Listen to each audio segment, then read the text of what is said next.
Hello दोस्तों, कैसे हो आप सब। स्वागत है आपका अपने चैनल एजुकेट्स मैथमेटिक्स में। हम लोग क्लास 9th एनसीईआरटी में हिंदी मीडियम सॉल्व कर रहे हैं और आज के इस वीडियो में अध्याय 5 यूक्लिड की ज्यामिति का परिचय हम लोग पढ़ने वाले हैं। प्रश्नावली 5.1 का पहला क्वेश्चन हल करने वाले हैं और इस अध्याय 5 की यूक्लिड की ज्यामिति का परिचय कंप्लीट वीडियो आपको आई बटन पे मिल जाएगा। अगर आपने अभी तक नहीं देखा है, चैनल में पहली बार है, वीडियो आप पसंद करते हैं तो वहां से जाकर के आप उसको देख सकते हैं। जो परिचय था वो हमने कंप्लीट इंट्रोडक्शन उसका दिया हुआ है, आप उसको पहले देख लें तब आप प्रश्नावली हल करें।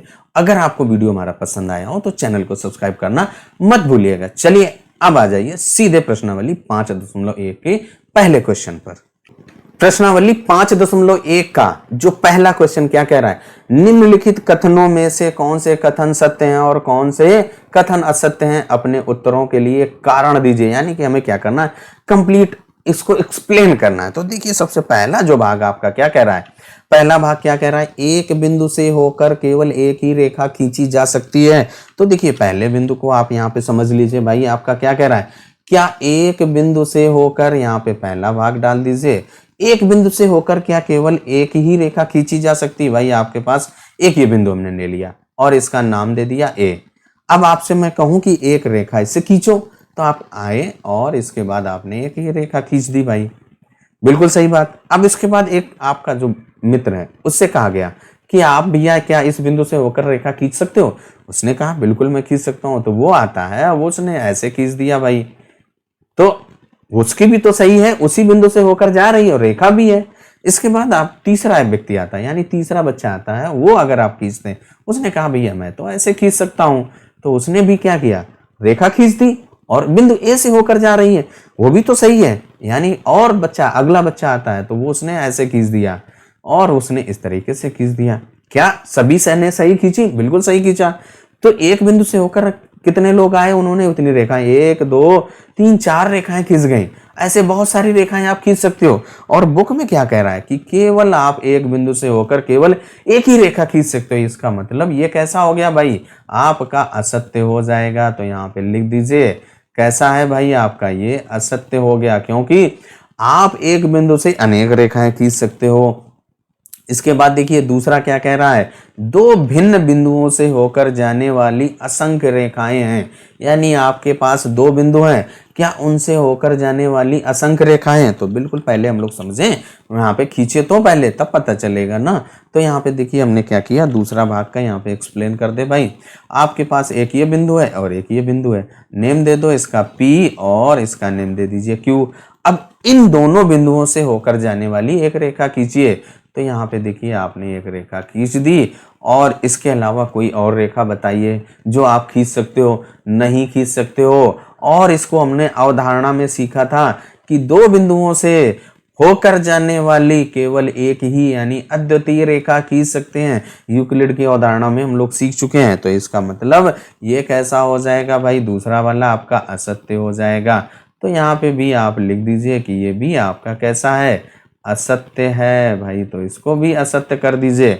अब इसके बाद देखिए तीसरा क्या कह रहा है, एक शांत रेखा। शांत रेखा हम लोग पढ़ चुके हैं, क्या है भाई, बताया था परिचय में, शांत रेखा जिसको आजकल आप लोग रेखाखंड कहते हो। तो एक शांत रेखा दोनों ओर अनिश्चित रूप से बढ़ाई जा सकती है। बिल्कुल सही है। ये देखिए आपके पास मान लो यहाँ पे एक रेखा खींचिए, रेखाखंड खींचिए। यहाँ पे जो तीसरा भाग है भाई क्या है, एक रेखाखंड। ये हमने क्या किया, एक रेखाखंड PQ खींच दिया। अब इसके बाद यहाँ से इसको आप ऐसे यहाँ पे बढ़ा दीजिए और इस साइड भी बढ़ा दीजिए। बढ़ा सकते हैं कि नहीं बढ़ा सकते हैं, रेखाखंड से को आप रेखा बनाई जा सकती है। यही तो अवधारणा में पढ़ा भी था हम लोगों ने। इसका मतलब जो तीसरा वाला आपका कैसा है, वो आपका सही हो गया। यानी कि जो एक शांत रेखा है उसको आप दोनों ओर अनिश्चित रूप से बढ़ा सकते हैं। तो यहाँ पे क्या लिख देंगे भाई, सत्य लिख देंगे। तो लिख दीजिए कि ये आपका कैसा है, सत्य है। इसके बाद चौथा पॉइंट क्या कह रहा है, यदि दो वृत्त बराबर हैं तो उनकी त्रिज्याएं बराबर होती हैं। बिल्कुल सही बात है आपका, ये भी सही हो जाएगा। उसको देखिए यहाँ पे खींचते हैं पहले रेखा, यहाँ पे ये। अब देखिए क्या है, दो वृत्त आपके पास है। मान लो यहाँ पे एक उदाहरण लेता हूं कि आपके पास ये देखिए 10 रुपए का एक ये कॉइन और एक ये 10 रुपए का सिक्का है, दो सिक्के हैं। अब ये आपके कैसे हैं, वृत्त हैं अब इनकी त्रिज्या, त्रिज्या क्या होती है, जैसे आपका जो वृत्त है भाई, वृत्त आपका ये यहाँ पर वृत्त है, इसको बदल देते हैं। तो हम लोगों का एक ये वृत्त है, इसकी यहाँ पे केंद्र है और केंद्र से परिधि के बीच की दूरी आपकी क्या है, त्रिज्या कहलाती है। तो देखिए क्या है, ये आपके दो वृत्त हैं और इन दोनों वृत्तों की त्रिज्या समान होगी क्योंकि ये आपके संपाती हैं। तो बिल्कुल सही बात, जब आपकी कोई भी दो चीजें संपाती होती वो बराबर होती हैं और कोई भी चीज स्वयं के बराबर होती है। तो यही यहाँ पे आपको अपगृहित यूज करना था, यानी कि आपका कैसा हो गया, सत्य हो गया। अगर आपके दो वृत्त बराबर हैं, ये आपके देखिए क्या है, वृत्त ही है और ये दोनों बराबर हैं, तो इनकी त्रिज्याएं भी बराबर हैं। तो यहाँ पे लिख भी देंगे कि ये आपका कैसा, चौथा भाग भी आपका सत्य हो गया। तो यहाँ पे लिख दीजिए कि भाई आपका जो चौथा भाग है वो भी सत्य हो गया। तो यहाँ पे क्या लिख देंगे, चौथे भाग में सत्य लिख दीजिए भाई, सत्य लिख दीजिए। ये सत्य में हो जयते, यानी कि सत्य हो गया। अब अगला पांचवा भाग आपका क्या कह रहा है कि पांचवें भाग में क्या कह रहा है कि आकृति 5.9 में यदि ए बी बराबर है पी क्यू, ये देखिए आपका एक ए बी है और ये पी क्यू है, ए बी बराबर है पी क्यू और पी क्यू बराबर है एक्स वाई, यानी ये रेखा इस रेखा के बराबर है। तो क्या ए बी और एक्स वाई, क्या ये और ये दोनों बराबर होंगी?